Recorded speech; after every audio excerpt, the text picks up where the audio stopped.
Évangile selon Matthieu, chapitre 26.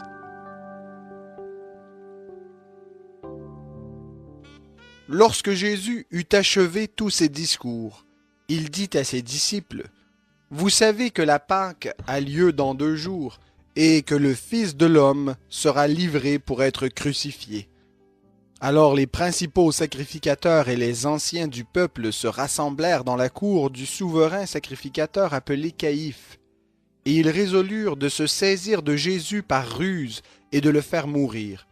Toutefois, ils disaient, « Pas en pleine fête, afin qu'il n'y ait pas de tumulte parmi le peuple. » Comme Jésus était à Béthanie, dans la maison de Simon le lépreux, une femme s'approcha de lui. Elle tenait un vase d'albâtre plein d'un parfum de grand prix, et, pendant qu'il se trouvait à table, elle répandit le parfum sur sa tête. À cette vue, les disciples s'indignèrent et dirent, « À quoi bon cette perte? On aurait pu vendre ce parfum très cher et en donner le prix aux pauvres. » Jésus s'en aperçut et leur dit, « Pourquoi faites-vous de la peine à cette femme? Elle a accompli une bonne action à mon égard, car vous avez toujours les pauvres avec vous, mais moi, vous ne m'avez pas toujours. En répandant ce parfum sur mon corps, elle l'a fait pour ma sépulture. En vérité, je vous le dis, partout où cette bonne nouvelle sera prêchée dans le monde entier, on racontera aussi en mémoire de cette femme ce qu'elle a fait. » Alors l'un des 12, appelé Judas Iscariote, alla vers les principaux sacrificateurs et dit, « Que voulez-vous me donner, et je vous le livrerai. » Et ils lui payèrent 30 pièces d'argent.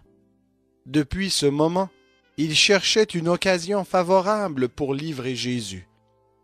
Le premier jour des pains sans levain, les disciples vinrent dire à Jésus, « Où veux-tu que nous te préparions le repas de la Pâque? » Il répondit, « Allez à la ville chez un tel, et dites-lui, le Maître dit, « Mon temps est proche, c'est chez toi que je célébrerai la Pâque avec mes disciples. » Les disciples firent ce que Jésus leur avait ordonné, et ils préparèrent la Pâque.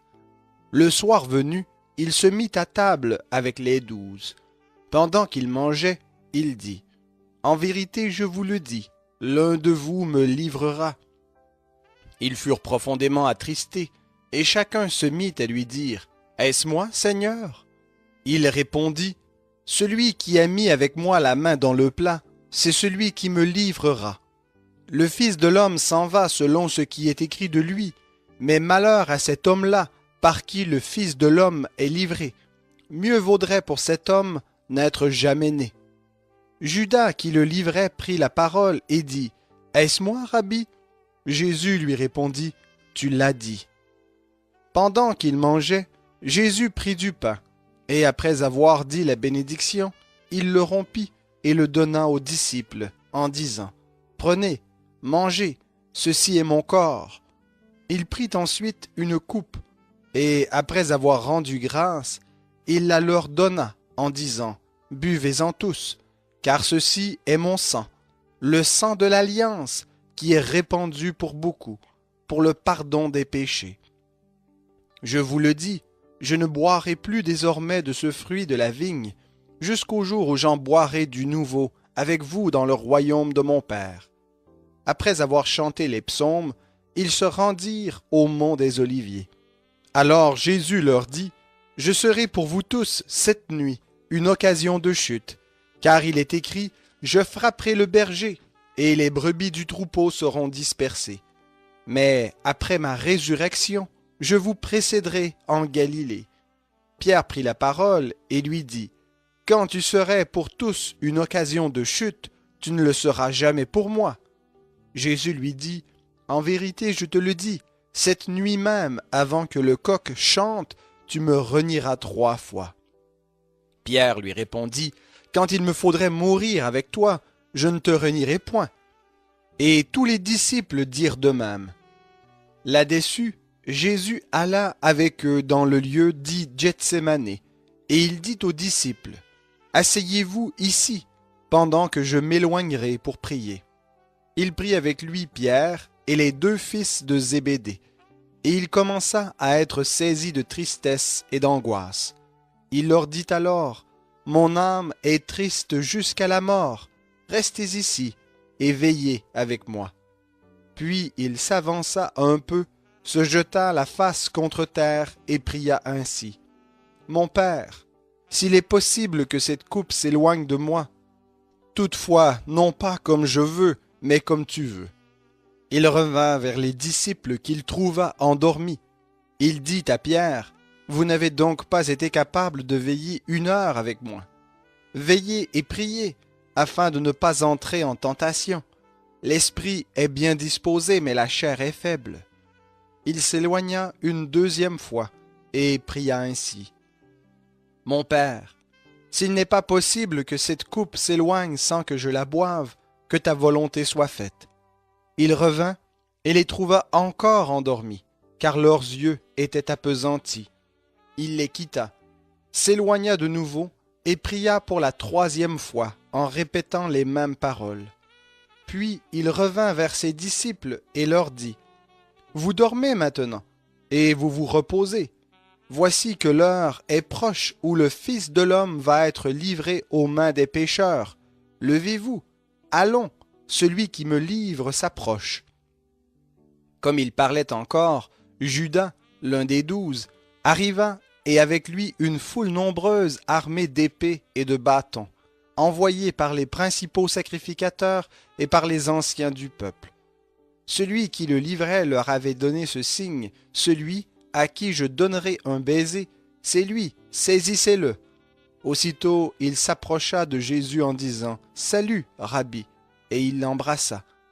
Jésus lui dit, « Ami, ce que tu es venu faire, fais-le. » Alors ces gens s'avancèrent, portèrent les mains sur Jésus et le saisirent. Un de ceux qui étaient avec Jésus étendit la main, tira son épée, frappa le serviteur du souverain sacrificateur et lui emporta l'oreille. Alors Jésus lui dit, « Remets ton épée à sa place, car tous ceux qui prendront l'épée périront par l'épée. Penses-tu que je ne puisse pas invoquer mon Père qui me donnerait à l'instant plus de 12 légions d'anges? Comment donc s'accompliraient les Écritures, d'après lesquelles il doit en être ainsi? » À ce moment, Jésus dit à la foule, « Vous êtes venus comme après un brigand, avec des épées et des bâtons pour vous emparer de moi. J'étais tous les jours assis dans le temple. J'enseignais, et vous ne vous êtes pas saisis de moi. Mais tout cela est arrivé afin que les écrits des prophètes soient accomplis. » Alors tous les disciples l'abandonnèrent et prirent la fuite. Ceux qui avaient saisi Jésus l'emmenèrent chez le souverain sacrificateur Caïphe, où les scribes et les anciens s'assemblèrent. Pierre le suivit de loin, jusqu'à la cour du souverain sacrificateur, y entra et s'assit avec les gardes pour voir comment cela finirait. Les principaux sacrificateurs et tout le Sanhédrin cherchaient quelque faux témoignage contre Jésus pour le faire mourir. Mais ils n'en trouvèrent pas, quoique plusieurs faux témoins se soient présentés. Enfin, il en vint 2 qui dirent, « Celui-là a dit, je puis détruire le temple de Dieu et le rebâtir en 3 jours. » Le souverain sacrificateur se leva et lui dit, « Ne réponds-tu rien? De quoi témoigne-t-il contre toi? » Jésus garda le silence, et le souverain sacrificateur lui dit, « Je t'adjure par le Dieu vivant de nous dire si tu es le Christ, le Fils de Dieu. » Jésus lui répondit, « Tu l'as dit. De plus, je vous le déclare, vous verrez désormais le Fils de l'homme assis à la droite du Tout-Puissant et venant sur les nuées du ciel. » Alors le souverain sacrificateur déchira ses vêtements et dit, « Il a blasphémé! Qu'avons-nous encore besoin de témoins? Vous venez d'entendre son blasphème.